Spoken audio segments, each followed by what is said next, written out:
All right, Mark Wolf, you're the founder and CEO of Lavafish, which can be found at lavafishadvisors.com. Yes. And thanks for joining us today. What does Lavafish Advisors do? Interesting name, by the way. Well, actually, I'm going to talk about how we got to the name and then talk about what we do.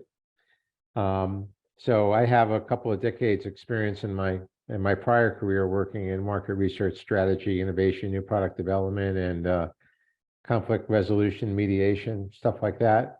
And so one of the skills that my wife and I used when we were looking for a name for my enterprise was we did a 2-hour brainstorming session through a bunch of words and objects and things up on the wall and started playing with combinations and wanted a name that really spoke to innovation and a new way of thinking about things. And the idea of a fish swimming through lava seemed kind of counterintuitive, and we're kind of really vibing with that name. So I went and looked it up online. It turns out it's a mythical creature in the gaming culture, which I did not know before, even though my kids did a lot of gaming when they were growing up. And that's how the name came about. So we used basically an innovation and new product, new name effort to create that name. And there's really 2 parts to what I do. So what I'm out there publicly doing is I'm a sustainability career coach, and I specifically like to work with experienced professionals who've been out in the world of work 10, 15, 20, 25, 30 years, who are looking for more meaning and impact in what they do. And sustainability is a rapidly growing field. Quite frankly, the problems that that are calling for environmental remediation and help, from climate change all the way down to food security, need more hands on deck. And so I want to be the conduit to help people who don't think that they could switch after doing one thing for a couple of decades into something new, to help them successfully do that. I also do, Lavafish was originally set up as a consulting company. And when those opportunities kind of open up and I'm interested enough, I'll raise my hand and throw my hat in the ring. But what I really enjoy doing is help people, crystallize their dream and their vision of what they want their life to really be, the kind of work they want to do, the intrinsic value that they see in the work that they do, and the appreciation that they get from not only their colleagues, but their stakeholders, their family, their children, their community.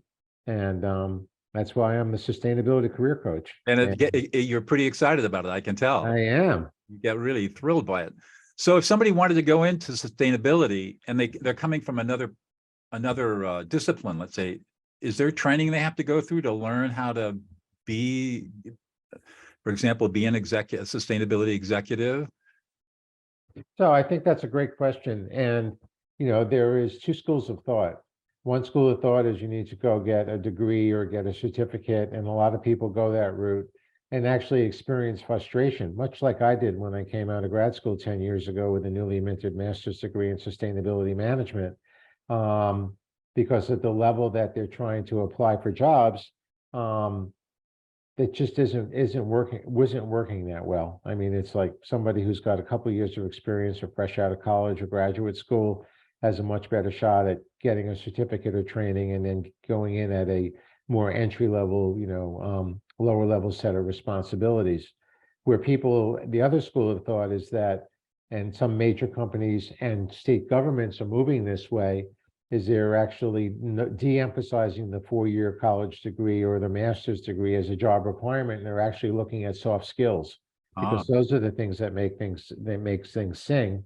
And that's really where I'm instrumental in helping my clients, identifying their strengths, highlighting case histories in their journey and their work experience and their volunteer experience that showcase and demonstrates those skills. And my clients are coached never to apply for jobs, but to actually have networking conversations and be referred for jobs or be in that magical place, which when I share this, people nod their heads and say, yeah, I remember when that happened, or that happened to me. And that's where somebody is hired into a medium or large organization. The job may or may not have been mentioned or posted for 2 weeks. And the people who have been there for a while, 3 months later, are scratching their head and saying, how did this person get this job? They don't know anything about our industry. They don't have any relevant skills. Like, why are they working here? And they just can't figure it out. And I actually have the answer to that question.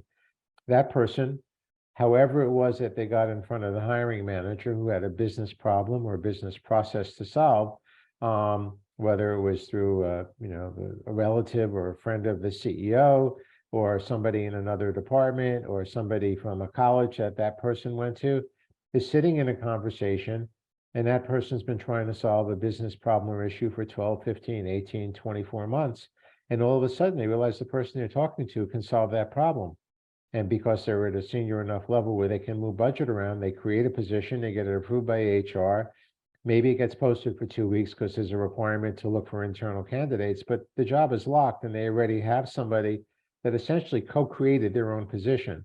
And that's the kind of work that I love doing with my clients, whether it's a co-creation of something that didn't exist before or being referred to a position by someone who they made a strong impression with and say, look, I know this person doesn't have the technical background, but they have a really interesting suite of skills that I think could really make a difference to what you're trying to do.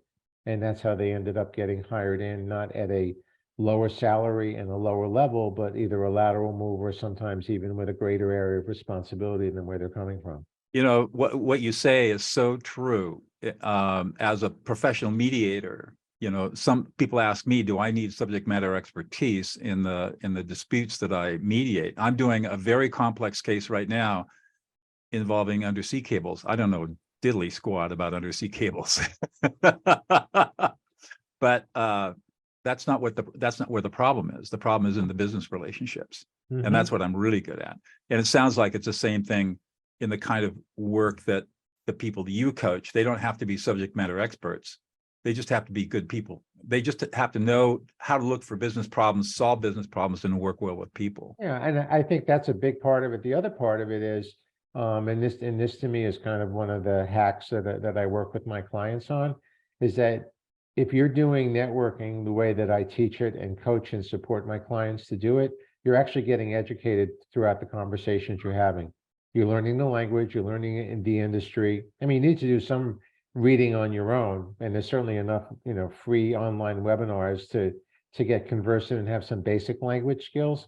But if you've been working for a decade and a half, 2 decades, 3 decades, 4 decades, I mean, you know how to get stuff done. You know what project planning is. And there are things that you bring to your everyday work life that you take for granted that are soft skills that are valued by employers who are basically struggling. There's 1.7 job openings right now for everybody who is currently employed. And in the sustainability field, especially with the passage of the Inflation Reduction Act, there's even more opportunities in industry being created. And the people who are building those industries are like, where are we going to get those workers from? And where are they going to get them?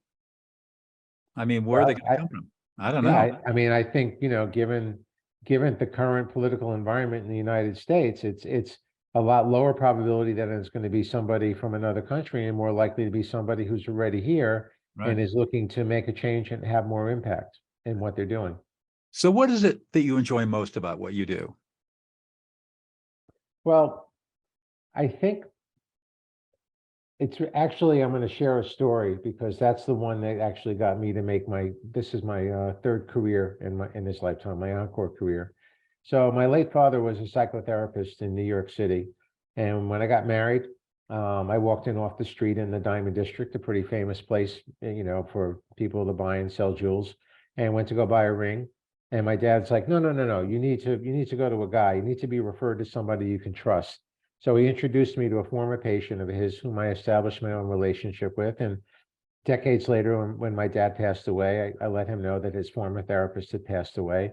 And he wrote me a 2-line email that changed my life. Very simply said, your father was instrumental in the transformation and illumination of my life. And it was like, things slowed down. My heart skipped a beat. I lost a breath. And it was like, wow, what's my legacy going to be? And so what I enjoy most about the work that I do, my legacy is helping people feel connected, excited, and energized by their work and actually being able to see the impact that they're making from their day-to-day work in a way that perhaps wasn't there in the industry or the job that they left. And I can tell that really floats your boat. I mean, you really get excited. You think about that. Absolutely. It gets you up in the morning and say, oh boy, who do I get to help today? Yeah. And one of the things that I actually just did a LinkedIn post yesterday, specifically around soft skills and opened up my calendar to the first handful of people that wanted to jump on and have a conversation about it. And before I even got done writing the post, or almost seconds after I hit it, somebody showed up on my calendar that I would not have met otherwise. And it's Wow. like they're moving from this country to another country, and they want to do a career change, and they don't know how to do it. Can I help them? And it's like, can't wait to have the call with them. That's great. That's great. Well, soft skills it's an interesting term. It was coined by the U.S. Army Training Command in the 1960s to describe the set of skills that a commander had to have in order to manage the battle space. And the U.S. Army Training Command was trying to distinguish skills like intelligence and critical thinking and communication and listening from shooting a rifle, driving a tank, which they called hard skills. Right. And then it got a really bad rap in business. So many business people talk about soft skills as a pejorative, like this just isn't important, which is crazy because it's the most important skill that you can have. Absolutely. And so the one that most CEOs struggle with, because by the time they get to be CEO, it was really all the, crossed arms and not showing their softer side right. that got them to the top. And then it's actually the soft skills that are gonna be critical to their success. That's right. And they don't have those skills. And the thing that I found, I don't know what you found, but I found in talking with those kinds of CEOs is that they're afraid to learn. They're afraid, there's a lot of fear around learning about emotions and learning how to be vulnerable and authentic and learning how to listen and communicate and be effective with people. And so it's an interesting paradox they face. These are skills that they need to acquire, and yet there's a huge fear factor around doing the work. I don't know if all CEOs need to acquire those skills, or some of them actually have them and just haven't practiced them in so long because there was negative reinforcement around showing that. And it's one of those conundrums that you see, where with female leaders, there's a double standard, because female leaders typically are expected to have a good handle on softer skills, but when they act more like typical male leaders do, then their aspersions are cast on them because because they're not being female enough, and that they're being too female with the softer skills, and the aspersions are being cast that they're not, they're not showing enough male traits of leadership that are expected. And I think that's one of the things that, goes into the boardroom. That's why there's been such a push in the ESG movement to see more different perspectives of people on boards. I mean, it started out with adding female board members, and now people of color and different backgrounds. And now there's even a bigger push to get somebody who actually understands ESG, environmental, social, and governance principles as it relates to a company's operations. Because, it's one thing to bring a different perspective. It's another thing to bring the lens at, what's driving investment decisions right now, and what's going to create a world that still sustains the billions of people who are on it now, and the billions more to come after us. That's right. Exactly. So what if you think back on your long career, you've been through three different careers, what advice would you give to somebody, a young person coming out of college, 22, 23 years old? What advice would you give them with the wisdom that you've gained today? I think there's two pieces of advice that I would give. First of all, to follow your passion, because you never know where it's going to lead you. And that's kind of, a lot of people say that. And I think the other one is, while you're going to make a lot of job changes in your life and career, when you get your first job, stay with it for 3 years. I see too many people coming in, and then, they're jumping ship after, 14, 15, 16 months because, bigger, better deals come along.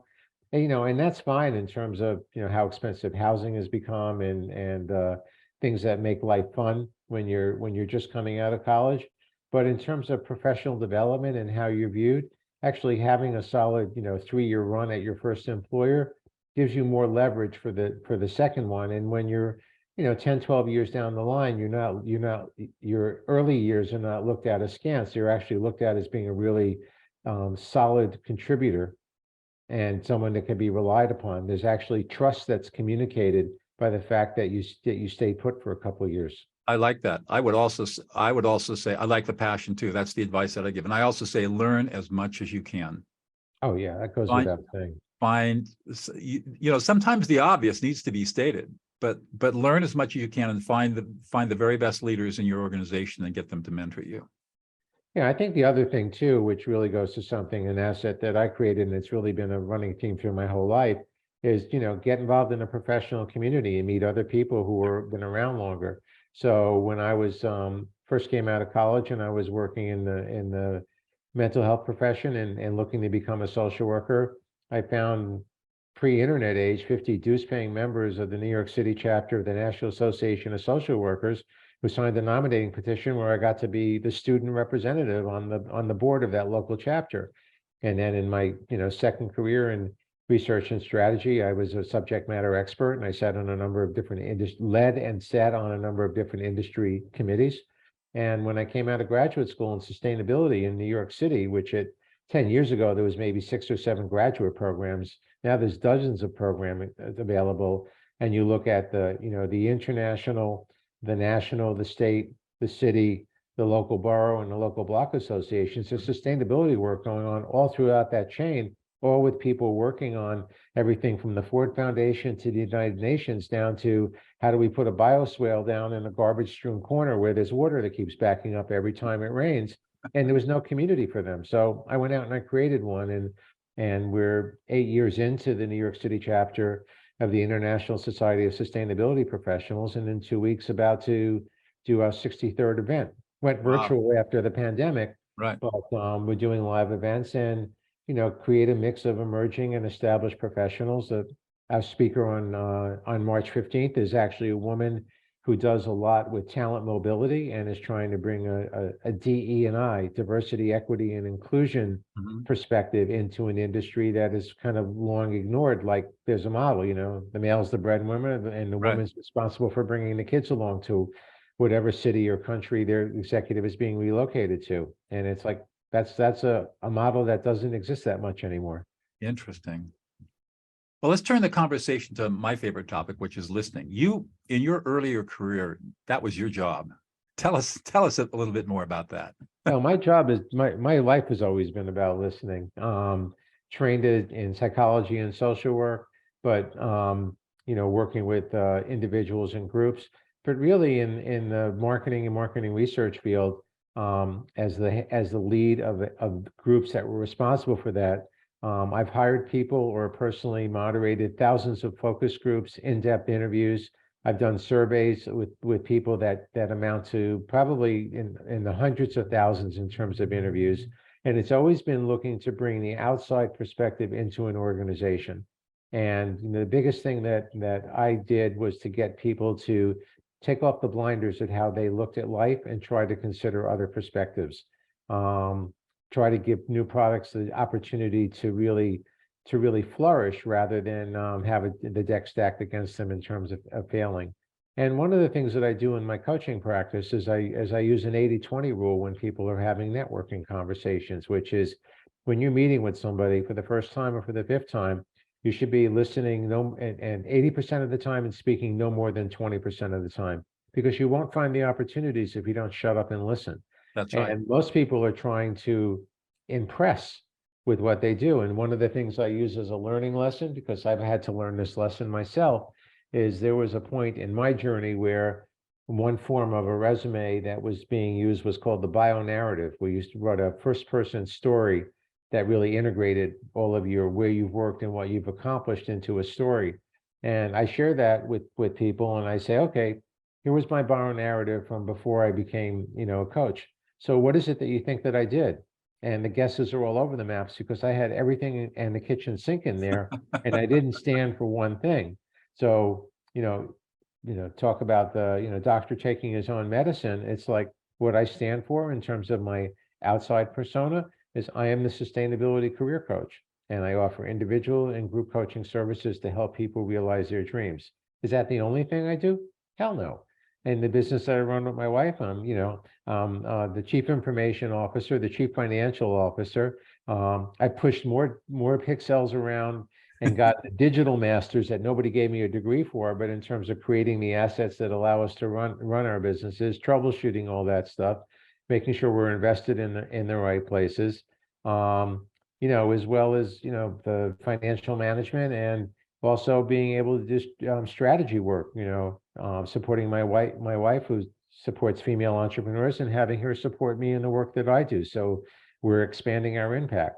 And this really all comes from listening. And, the other sort of secret ingredient in the sauce is being smart enough and aware enough to know that you don't know everything. And when you don't know something and you're in a particular situation, knowing that another perspective and listening to that perspective is just going to expand the possibilities for you. I think one of the biggest problems that people have in listening is that they are so easily distracted. They might be distracted emotionally by what somebody says, so it sets off an emotional reaction or a trigger, or they're distracted by something else, and it's just really hard to focus. How do you help people avoid being distracted and to really focus on what the other person is saying? Well, since a lot of my coaching is around building relationships that are going to lead to employment in an entirely new type of job role or an entirely new industry, I start with getting people to understand their strengths and build stories around each of those strengths. And then when they're listening, be able to make sure that they share a story that's relevant to the conversation they're having, as opposed to trying to impress somebody with, 4 different degrees, 9 different online certifications, 16 different speaking engagements, a Right. review of a book that they did 13 years ago.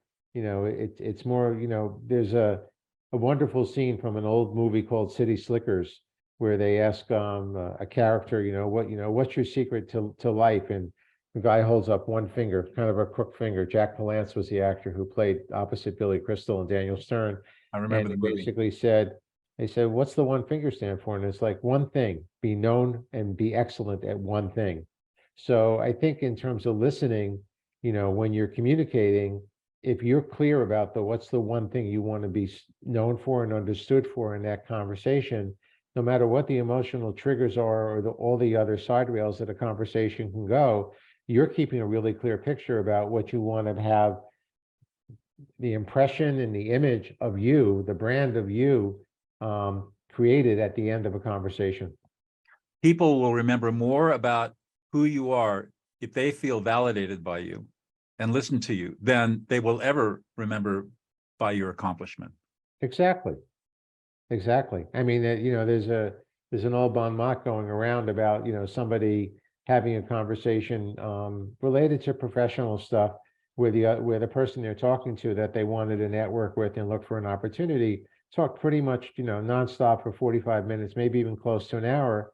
And then at the end, when that person sort of took a minute to create their one thing they wanted to be known for, the person who talked nonstop for the better part of an hour said, "This was the best conversation I've had in a long time." And Exactly. they just were listening to the sound of their own voice, but the person who made the one point was actually listening to everything they were putting out there and found one place where they could connect to personally and share a personal story, and that person felt validated. But the person who shared that and gave the validation is also being remembered as having listened and being, my kind of people, That's or right. having a skill set that's important, and someone that I might introduce to somebody else or mention to a recruiter or headhunter. Yeah, that's exactly right. It's so remarkable how well, what I've learned in my work is that people have a deep need to be heard and validated. They have a deep need for connection and emotional safety, and they're not getting it anywhere. And if you want to be remembered, especially if one of your clients, for example, is networking and with the hopes of having somebody offer them a position, if you can satisfy that need for connection, for emotional safety, and for validation, where people say, wow, that guy really gets me, or that gal really gets me, that's a skill worth having. Yeah, And absolutely. I think I would frame it somewhat differently with the clients I work with, because when you're out networking with somebody and you're finding out about them professionally and also personally, you want to be able to also leave the impression that they get my business or they get my problems. right, exactly. I mean, they understand what needs to be done to create,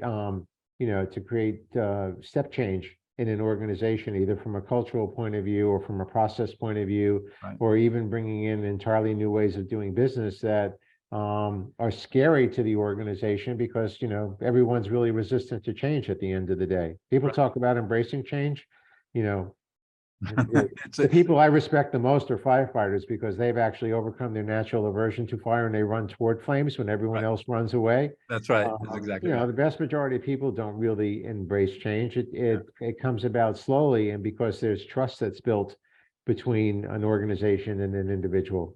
Yep, exactly correct. Well, we're kind of coming up to the end here, Mark. I want to ask you a question I always ask all of my guests as a final question. Tell us one thing about yourself that we wouldn't know unless you told us. Probably the one thing about myself that you wouldn't know if I didn't tell you is the fact that I've been skiing for decades and it is one of the greatest passions of my life because I get to connect with nature and be in flow in my mind and my body. And I'm not even thinking about skiing. I mean, it's a transportative experience when I'm hitting the turns and carving exactly the way I'm meant to. Wow. That's impressive because you and I share that passion.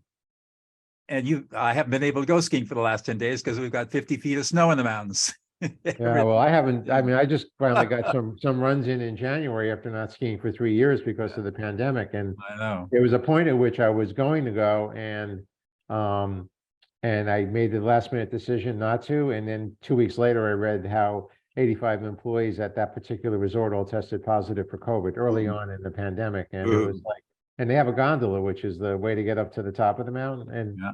so it was a good decision not to go Good then, call. but definitely was in a good place in January. And one of the things that one of the organizations I've learned about is an organization called Protect Our Winters, who's advocating from a skier and boarder perspective, you know, how to preserve what's going to be less snow on mountains. That's right.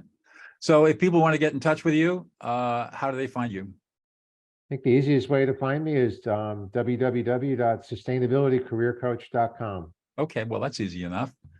Thank you so much. And My everybody, pleasure. we'll see you next time, everybody.